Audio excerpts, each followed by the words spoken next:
Real bills get down on the flow.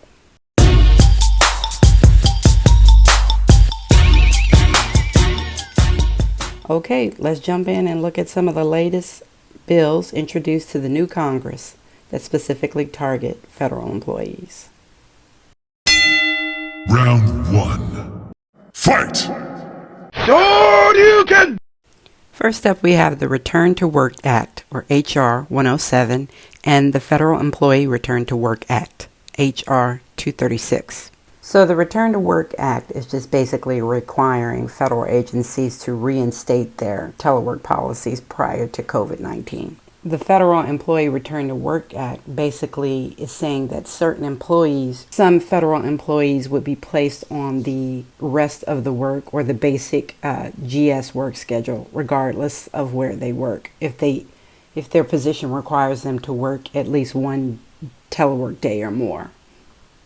Let me just take a step back and state that all of these bills that I'm going to mention that were introduced, most of them have been introduced before to Congress and they just fell dead in the water.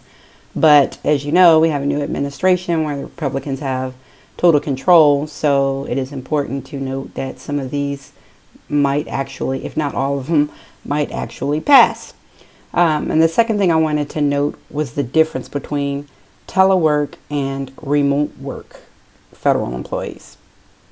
Agencies are different, but for the most part, if you telework, your duty station is the actual agency site location is where you're required to report to once or more days during the work week. For remote work, your duty station is at your home or another approved duty station that does not belong or is owned or leased by the agency that you report to. So my interest for that, for me, I am currently a remote work employee. So my curiosity is, I understand what they're trying to do, I guess, government efficiencies and whatnot, but for people who accepted the job, accepted the position as a remote employee where it specifically states in my, in the job announcement and the position description, remote work employee, off the break, part of that job description and position description was that you are required to work from a remote location that is not owned or leased by the government entity that you report to. So off the break, there was no duty station or alternative duty station assigned. I was required upon hire to supply my physical address that would be named and recorded in my personal employee file as the duty station. And if I were to remove, so I'm required to work from that location and not any other location.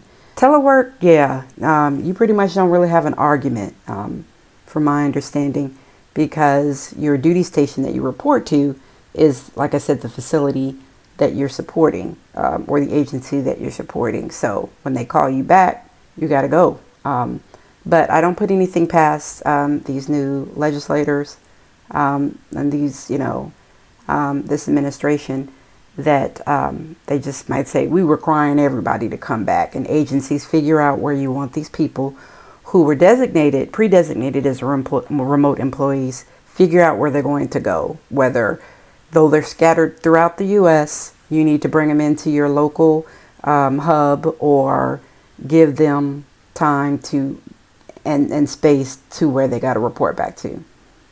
Bruh. Next up, we got the Requiring Effective Management and Oversight of Teleworking Employees Act, also known as Remote. Don't worry, the acronyms get even more lovable as we continue forward. This one basically is going to require agencies to use specific software to monitor employee work throughout the day and ongoing, and also require them to report up the measurements or whatever of said monitoring. Now, basic common sense for federal employees. You shouldn't be doing anything on your work issue computer and work issue time that you ain't supposed to be doing. But we always got people out there that's called doing stuff to make legislation like this come up. So that's just don't be doing anything you shouldn't be doing. But now expect, the 24/7 or whatever, the workday monitoring. And for those of you who already have micromanagers,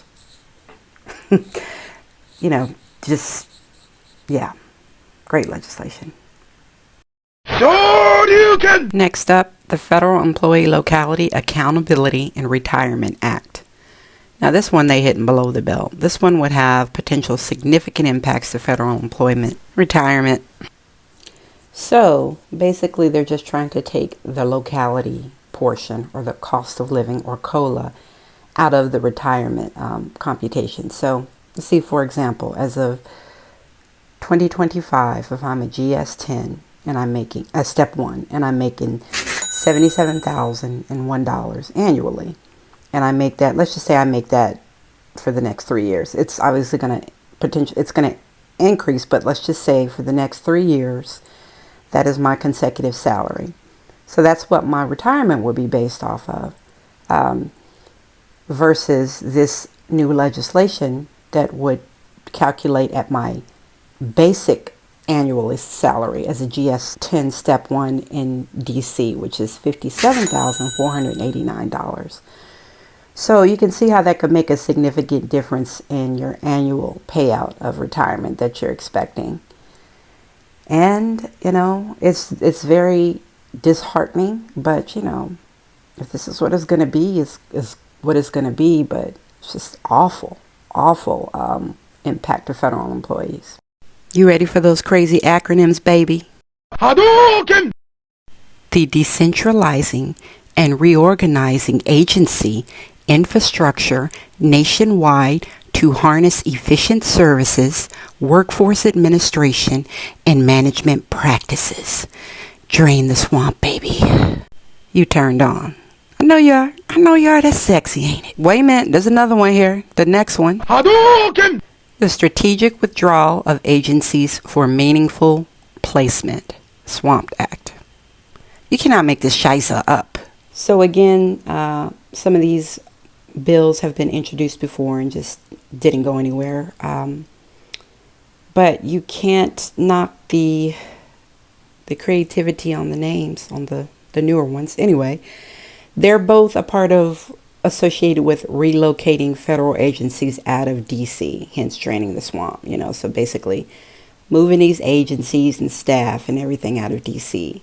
So yeah, draining the swamp. So the Drain the Swamp Act would move to relocate at least 30% of DC headquarters to states and require a reduction of federal real estate in DC by at least 30%. I'm kind of, in support of that because there's a lot of real estate that's not being utilized, and that was even prior to COVID. And that's just, mismanagement. There is relevancy with that, with this legislative request. But 30% of DC headquarters, that's a lot of agencies. And where are they going? It appears that the Swamp Act would allow for these states to enter a bidding war for the agency, the new agency headquarters, which would be pretty interesting and somewhat unfair because you already have federal employees in each and every state. So you have the states with the monies, Vermont, Massachusetts, Delaware, North Dakota, Montana, all those states that everybody's not rushing to move to, outbidding, the lower other states, I should say, like with less probably resources to put in the bidding war. So you got, like Alabama, Louisiana, I don't know about Georgia, but Kentucky, all these states, they're not going to have a dog in that fight. So I'm just assuming that, most of these other agencies will go to places where there's a lot of, where the cost of living is already high. So that'll be another perk to that legislation for federal employees. The Drain the Swamp Act is also being pushed to basically eliminate the number of folks on that high ass DC locality pay scale, and just to push people out of DC and get them onto the regular GS or other lower localities, wherever these agencies are picked up in whatever states. In this proposal, there will be no relocation assistance or anything offered to federal employees where the agencies get relocated from DC to, say, Nebraska or Utah. No relocation assistance or anything like that is required. Now, the agency can opt to do what they want, but it looks like the legislation is making it saying that is not a requirement. It's just you either pick up and move with your job to wherever they're going to be, take the pay cut, keep your job, or you find something else. So again, another way to downsize the federal workforce. It looks to also say that those federal employees that did move or relocate out of their own pocket to the other state where this new headquarter agency might be, they won't be allowed to telework or work remotely there. They have to go into the office. And for those that do remain in DC, they have to go into the office as well. And it looks like also if you are being relocated, or if your agency is being relocated, that you got 90 days to get your shit together and you relocated and ready to report to work at the next duty station or whatever state and city that headquarters is now relocated to. Hadouken! Okay, let's get to the final four. The Doge Acts. You're part of the problem. You're part of the problem. All right, so we have the Implementing Doge Act, H.R. 199, the Federal Freeze Act, H.R. 200, the Federal Employee Performance and Accountability Act, H.R. 201, and the Commission to Relocate the Federal Bureaucracy Act, H.R. 202. These group of four bills are intended to support the efforts of the Department of Government Efficiency led by Ramaswamy and Musk. In Fed family, we need to be tracking these all, but it's important in my opinion to track this one, H.R. 199, that basically says to provide for across-the-board rescissions of non-security discretionary spending and for other purposes for the Doge. That sounds like one hell of a big-ass wet blanket to me. The Federal Freeze Act would require a one-year freeze on pay increases for federal employees and direct agencies to cap their workforces over a 3-year period. The Federal Employee Performance Accountability Act would establish a pay performance system for certain federal employees.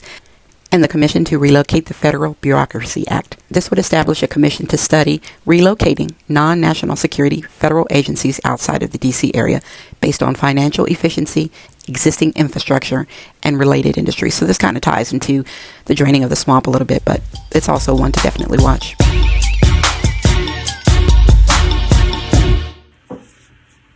Oh my goodness, I can't believe these bills about to get down on the floor.